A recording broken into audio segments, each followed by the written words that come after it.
γυρίζω τις πλάτες μου στο μέλλον που φτιάχνετε όπως θέλετε. Ανεβάζοντας το βίντεο αυτό στο διαδίκτυο, οι μαθητές του 5ου Λυκείου Λαμίας κάνουν την ίστατη προσπάθεια ώστε να εισακουστεί το αίτημά τους για μετεστέγαση του σχολείου τους στα νέα κτίρια του σχολικού συγκροτήματος στο Παγκράτη.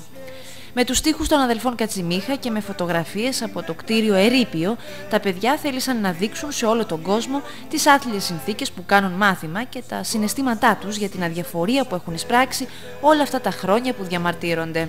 Η αρχική απόφαση ήταν να φύγει όλο το σχολείο από εδώ, όλοι οι μαθητές, και να πάνε σε δύο καινούργια κτίρια που είναι λίγο πιο κάτω. Μετά κάτι άλλαξε προφανώς και λέγανε ότι θα φύγουν οι μισοί μαθητές, δηλαδή ότι θα δουλέψει στο σχολείο αυτό ακόμα. Εμείς κυνηγάμε και θα κυνηγήσουμε στο να φύγει όλο το σχολείο από εδώ. Το πρώτο μας βήμα ήταν να φτιάξουμε αυτό το βίντεο. Το φτιάξαμε, το στείλαμε παντού. Ελπίζουμε ο κόσμος να είναι δίπλα μας. Μένω μονάχος στο παρόν, να σώσω οτιδήποτε αν σώζεται.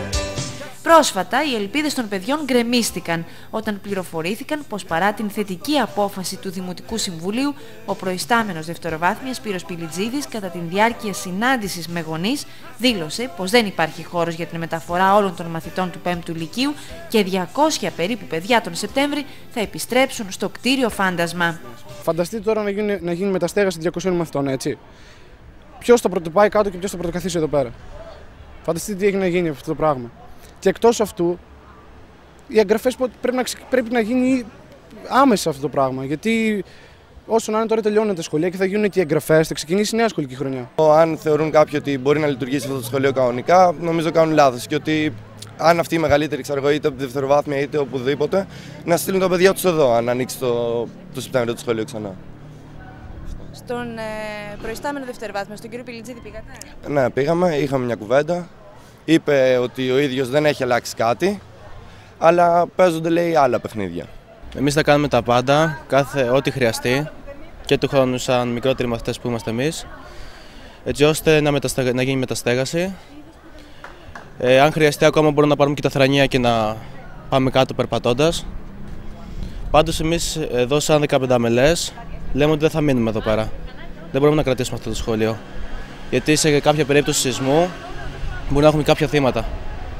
Την ίδια ώρα, από άλλη πηγή, προκύπτει πως η ιδιοκτήτρια του κτηρίου της Κύπρου έχει προχωρήσει σε έξωση διεκδικώντας το ακίνητο. Γεγονός που δημιουργεί μεγαλύτερη ανασφάλεια στους μαθητές που θέλουν να γνωρίζουν πριν την λήξη της σχολικής χρονιάς τι μέλη γενέσθε. Και το Δημοτικό Συμβούλιο και η δευτεροβάθμια εκπαίδευση δείχνουν αδιαφορία, γιατί από τη στιγμή που υπάρχει το σχολείο έπρεπε να είχαν γίνει ήδη απαραίτητες ενέργειες για να ξεκινήσει η μεταστέγαση. Απλά μας στεναχωρεί αυτό που γίνεται αυτή τη στιγμή και δεν θα το αφήσουμε έτσι εμείς. Όπως πληροφορηθήκαμε από την ιδιοκτήτρια του οικοπαίδου, ότι τον Οκτώβριο είναι δικάσιμη, υπάρχει δίκη για την έξωση του 5ου Λυκείου. Σε τι τάξη πηγαίνεις? Εγώ πρώτη Λυκείου. Πρώτη Λυκείου, οπότε έχεις άλλες 2 χρονιές. Ναι, έχω μπροστά μου. Αντέχεις να τις περάσεις αυτό το κτίριο? Δεν νομίζω. Από τη στιγμή που υπάρχει ένα καλύτερο κτίριο εκεί πέρα, προτιμώ να πάω εκεί πέρα παρά να κάτσω εδώ να πέφτουν οι σοφάδες. Αυτό είναι το μήνυμα λοιπόν που στέλνει στον προϊστάμενο δευτεροβάθμια, στο Δημοτικό Συμβούλιο, στο Υπουργείο, σε όλους. Έτσι πρέπει. Φυσικά και θα πολεμήσουμε γι' αυτό και από το Σεπτέμβριο κιόλας. Άμα δεν είναι βγει η απόφαση τώρα, από το Σεπτέμβριο θα πολεμήσουμε. Μέσα στο σχολείο νιώθεις και φόβο παράλληλα, γιατί γίνεται ένας σεισμός, παραδείγματος χάρη. Δεν ξέρεις τι θα γίνει, αν θα πέσει κάποιος τείχος, οτιδήποτε και φοβάσαι. Ακόμη και οι μαθητές της 3ης Λυκείου που δεν θα χαρούν τις νέες εγκαταστάσεις ξεκαθαρίζουν πως θα παλέψουν μέχρι τέλους για τους μικρότερους, για να σώσουν οτιδήποτε αν σώζεται.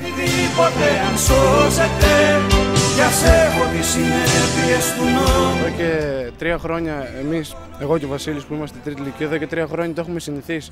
Ξέρουμε ότι το χειμώνα θα κάνει κρύο, το καλοκαίρι θα κάνει ζέστη.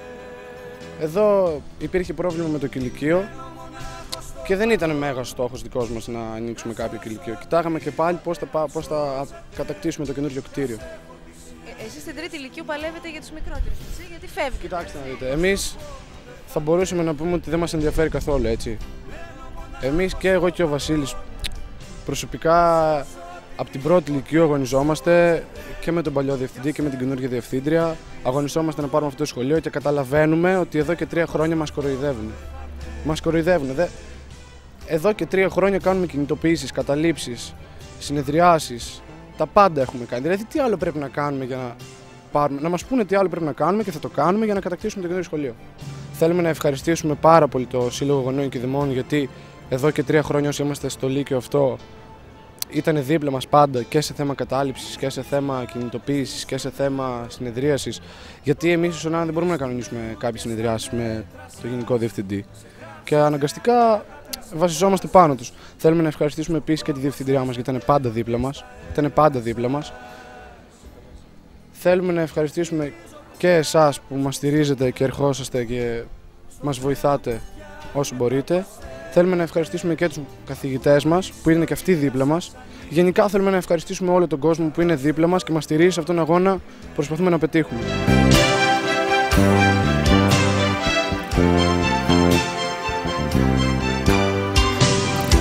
Φτάνει πια η κοροϊδία, τηρήστε τα λόγια σας. Με τα λόγια αυτά κλείνει το βίντεο που ετοίμασε το 15 μελές Συμβούλιο και κάνει το γύρο του Facebook τις τελευταίες ώρες.